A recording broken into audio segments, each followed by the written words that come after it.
Líder da oposição na Venezuela, Juan Guaidó, postou agora há pouco no Twitter.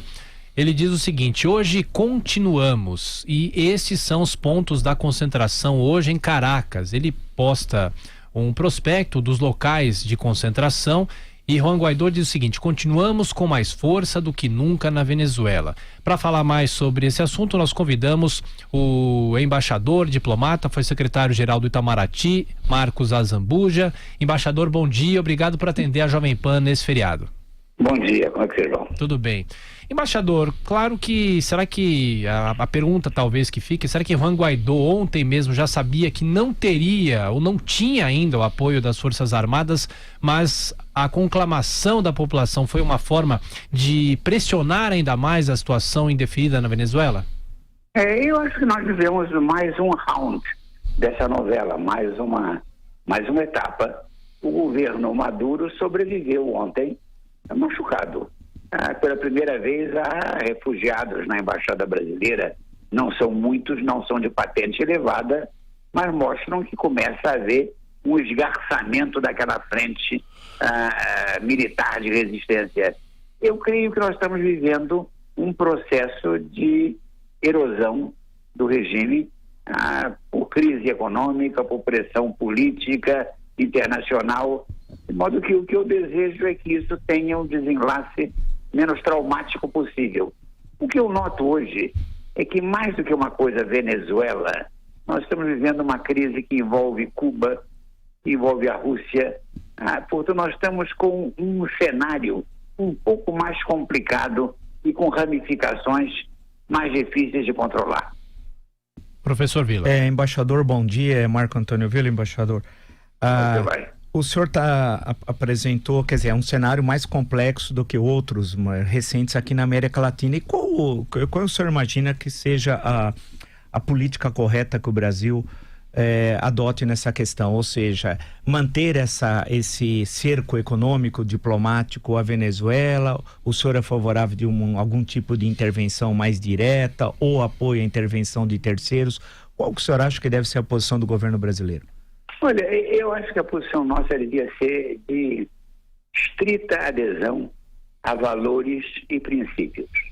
O Brasil deve reiterar sempre seu apoio à democracia, à ordem estabelecida, ao respeito aos direitos de cada país, à preocupação com a não intervenção. Portanto, nós devíamos ficar limitados a valores e princípios e não nos envolver num processo complicado, de difícil definição.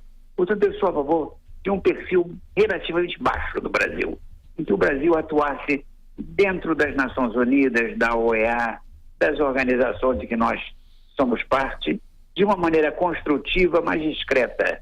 O que o Brasil tem de levar em conta é que essa crise vai passar e a Venezuela vai continuar lá na nossa fronteira.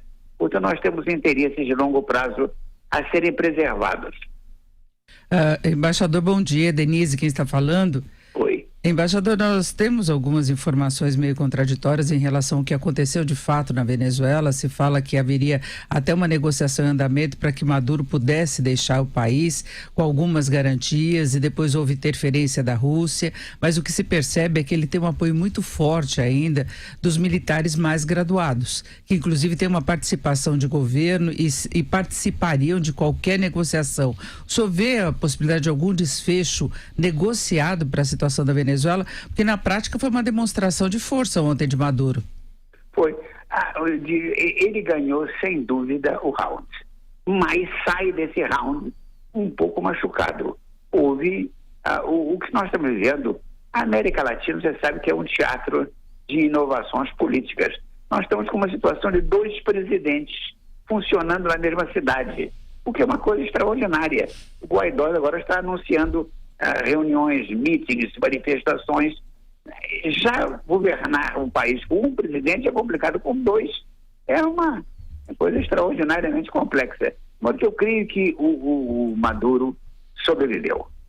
Sobreviveu e foi... Eu creio que há fake news em jogo, quer dizer, a ideia de que ele tinha aviões russos para levá-lo embora, tudo isso é uma campanha de desinformação que é natural nesse tipo de crise.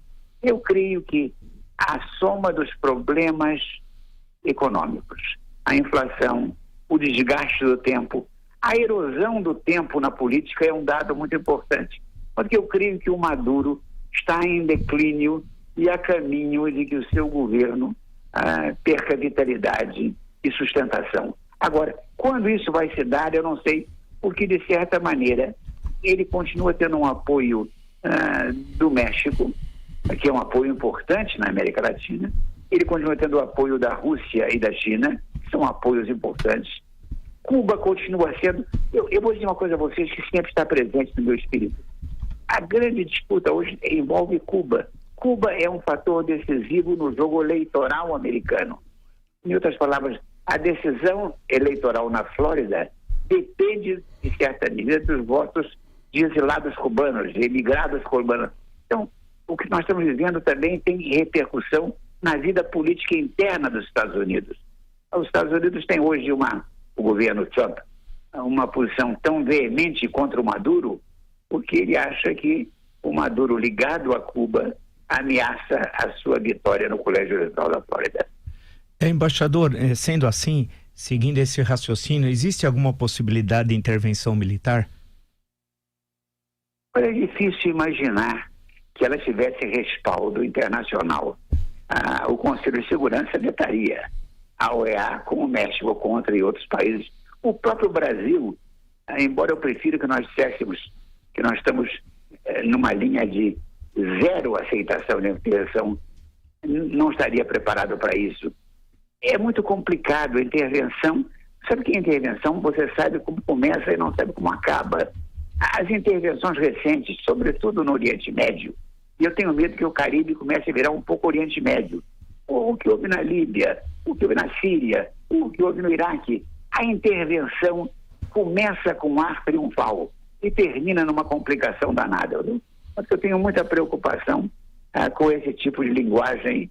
O que eu gostaria é que a situação na Venezuela se restabelecesse, que de alguma maneira eles internamente resolvessem isso e que se encontrasse uma saída para uma coisa que não é ainda trágica, mas se aproxima de ser uma coisa muito complicada. Embaixador, só para terminar, em relação à postura do governo brasileiro, assim como todo o Grupo de Lima, a postura do Brasil é correta? O senhor acha que o Brasil poderia ser mais ousado em relação a isso ou não? Menos ousado, menos. Eu acho que o Brasil deve ser, como eu disse a você, absolutamente fiel a valores e princípios e imensamente cuidadoso. Primeiro, em diplomacia, a primeira coisa que você cuida é da linguagem. Não usar uma linguagem altissonante, tonitruante. Muito cuidado com as palavras.